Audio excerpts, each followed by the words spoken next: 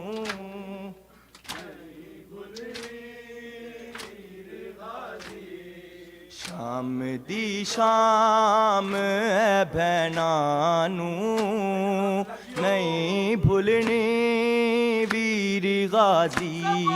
Sham di sham bhainan nu nahi bhulni veer ghazi.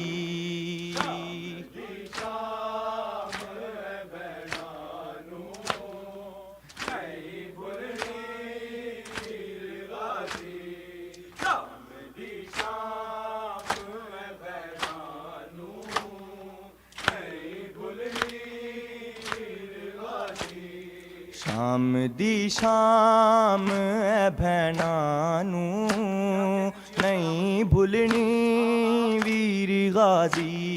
Sham di sham bhainan nu nahi bhulni veer ghazi.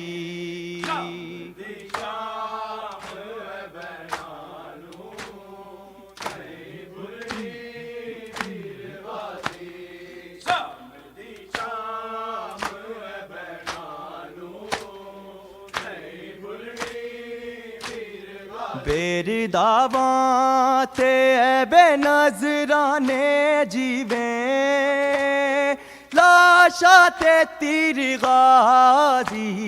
शाम दी शाम बहना नू नहीं भूलने वीर गाजी.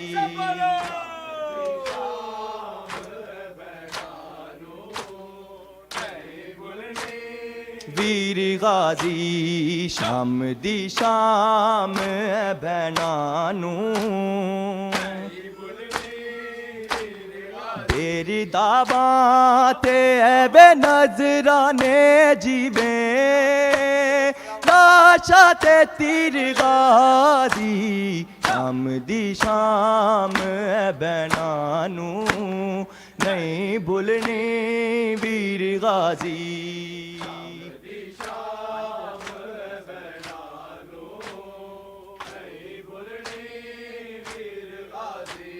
शाम दी शाम बहना नू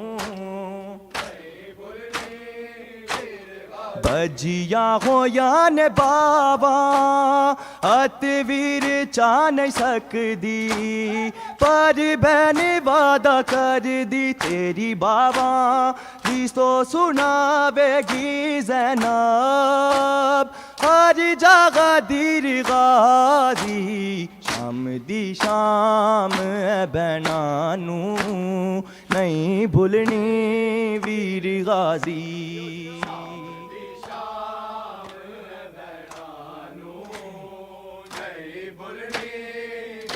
गाजी शाम दी शाम बहना नू बजिया होया ने बाबा अतवीर चा नहीं सकदी पर बहन वादा कर दी तेरी बाबा दी सो सुनावेगी ज़ैनब हर जगह दीर गाजी. शाम दी शाम बहना नू नहीं भुलने वीर गाजी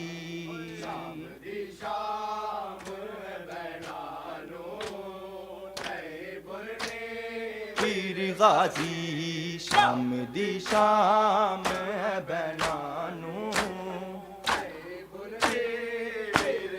तेरी दावा ते बे नजराने जीवे लाशा ते तीर गाजी शाम दी शाम बैनानू नहीं भूलने वीर गाजी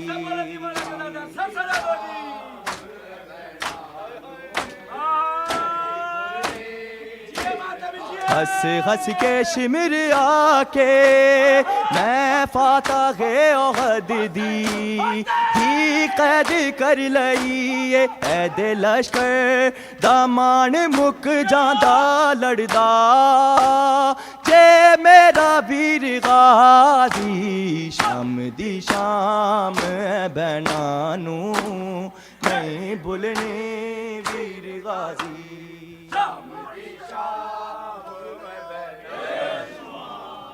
नहीं भुलने वीर गाजी शाम दी शाम बैनानू हंस हंस के शिमर आके मैं फाता गे ओहद दी कैद कर लईए ऐदे लश्कर दामान मुक जांदा लड़दा जे मेरा वीर गाजी शाम दी शाम बैनानू नहीं भुलने वीर गाजी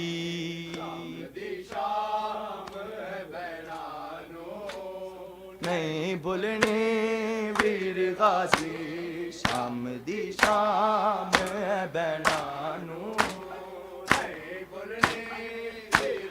तेरी दावा ते बे नजराने जीवे लाशा ते तीर गाजी शाम दी शाम बैनानू नहीं भूलने वीर गाजी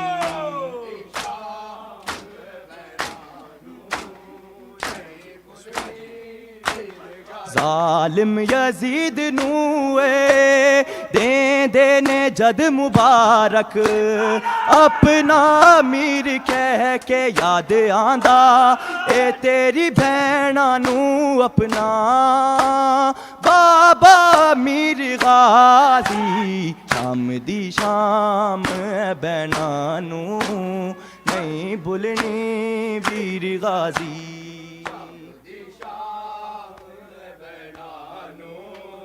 नहीं भुलने वीर गाजी शाम दी शाम बैनानू बेरी दावा ते बे नजराने जीवे लाशा ते तीर गाजी शाम दी शाम बैनानू नहीं भुलने वीर गाजी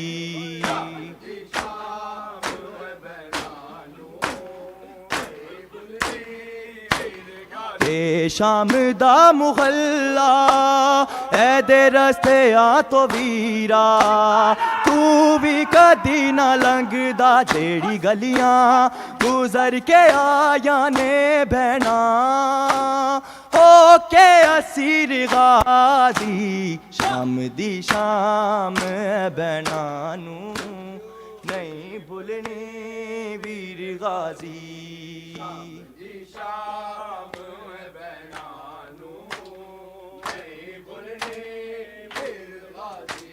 शाम दी शाम बैनानू अकबर अली दी धीनू पैरे भी देन पै गए खुतबे सुनाने पै गए शाम दरबार ताई आवन विच ज़ैनब बन गई अखीर गाजी शाम दी शाम बैनानू नहीं نہیں بھولنی ویر غازی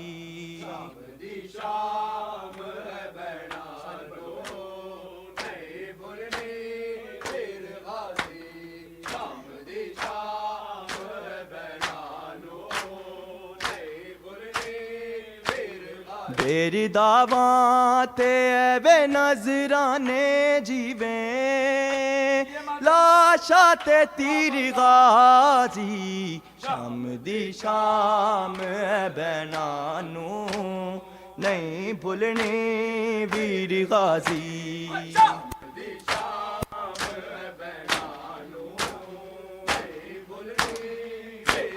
اکبر علی دی دینو پیرے بھی دین پہ گے خطبے سنانے پہ گے شام دربار تائی آون وچ زینب بن گئی اخیر غازی شام دی شام بینانو نہیں بھولنی ویر غازی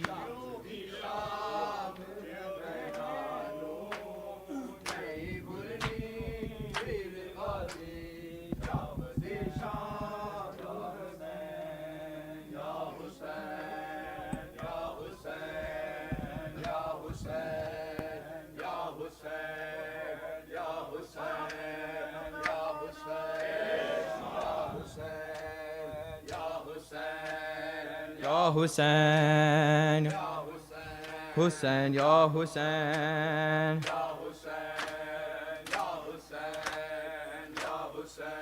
سجاد نے کیویں ویکھیا سجاد نے کیویں سجاد نے کیویں ویکھیا سجاد نے کیویں ویکھیا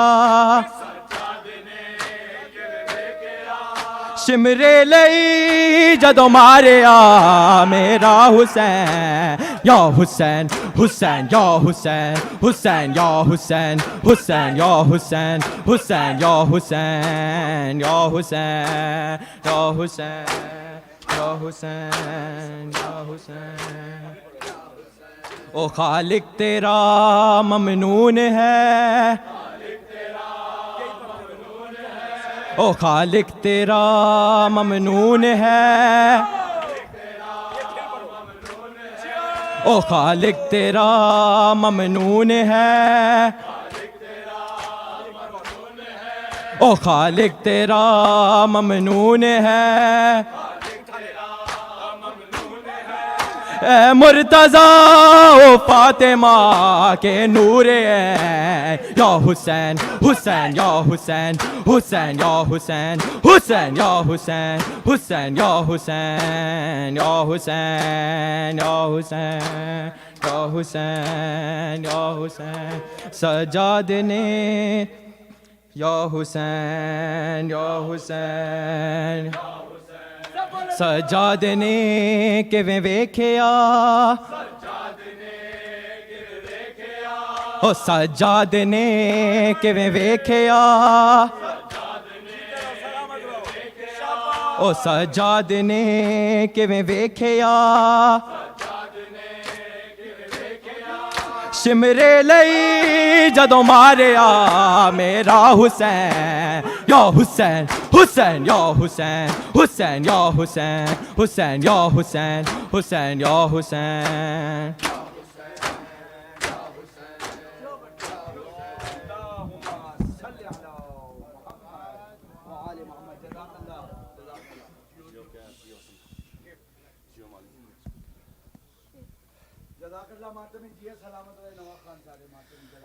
صلی اللہ علیک یا ابا عبداللہ السلام علیک یا ابن رسول اللہ السلام علیک یا ابن امیر المؤمنین السلام علیک وابن سید الوسیین وعليك يا ابن فاطمة الزهراء سيدة نساء العالمين. السلام عليك يا سيدي ومولاي حسن مجتبى. السلام على الحسين وعلى علي بن الحسين وعلى أولاد الحسين. السلام عليك يا سيدي ومولاي علي بن الحسين ومحمد بن علي وجعفر بن محمد وموسى بن جعفر وعلي بن موسى ومحمد بن علي وعلي بن محمد والحسن بن علي. السلام عليك يا بقية الله. السلام عليك يا مولانا يا صاحب العصر والزمان. الأمان الأمان الأمان من فتنة الزمان. السلام عليك يا خليفة الرحمن. السلام عليك يا شريك القرآن. السلام عليك يا إمام زماننا هذا. أجل الله تعالى فرجك وسهل الله تعالى مخرجك وظهورك إن شاء الله ورحمة الله وبركاته.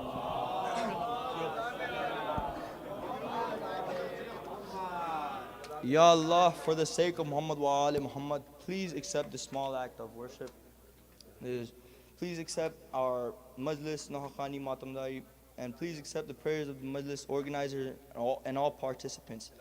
Tonight's Niyaz is from Haider Bhai, so I'm requesting Surah Fatiha for his marhumin. Their names are Sayyid Muhammad Baqir, Sayyid Raza Hussain, and Sayyid Raza Hussain ibn Sayyid Nisar Hussain, and also for all marhumin and marhumat.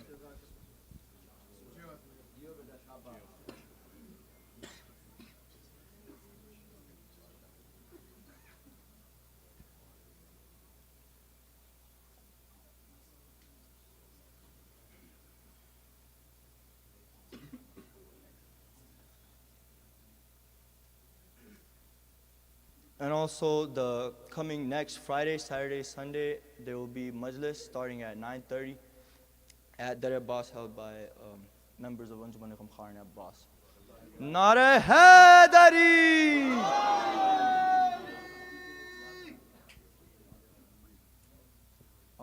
And my dad, he had his operation today, so can we please do Amma Yujib 5 times together? Bismillahirrahmanirrahim. Amma yujibul mustarra iza da'a wa yakshifu su. Amma yujibul mustarra iza da'a wa yakshifu su. Amma yujibul mustarra iza da'a wa yakshifu su. Amma yujibul mustarra iza da'a wa yakshifu su. Amma yujibul mustarra iza da'a يكشف السوء. اللهم صل على محمد. نعرہ حیدری نعرہ حیدری نعرہ حیدری نعرہ حیدری نعرہ زور سے لگو نعرہ حیدری بیت لانا